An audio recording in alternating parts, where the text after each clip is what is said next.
Ертеден аңыздар көп жазылады, аңыздан мәнді әңгіме табылады. Ұрлаған ханның малын деген айып әйелдің отбасына тағылады.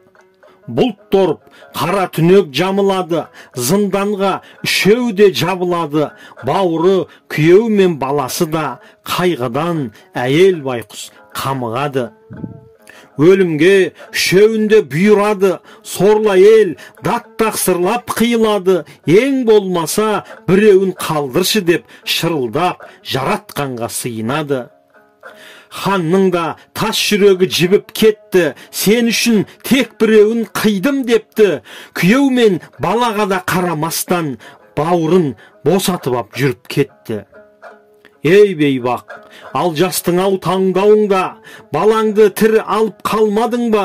Жиылған дүйім жұрттың ойы бөтен, әйелдің бұл ісіне таңдануда.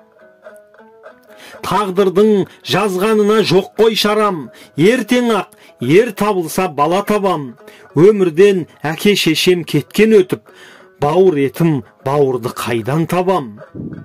Сонда хан айтады: ашуым бойымдағы сөндім деді, ісіңнен дұрыс таңдау көрдім деді.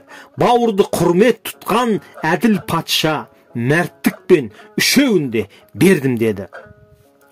Бауыр жаным, асыл ағам бауырым, арқалаған жүктің нағыз ауырын.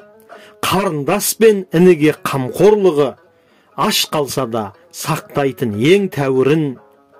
Төресін тәрбиенің сенен көрем, дәриядай тасыған түпсіз терең. Сен көрсеткен ағалық мейірімді бойыма азық етіп жиып келем. Биіктен көріне бер асыл ағам, мен үшін ең қымбат жан асыл адам. Ол қызыңнан тек бақыт, шаттық көріп, жеңгеммен жүріңдерші есен аман.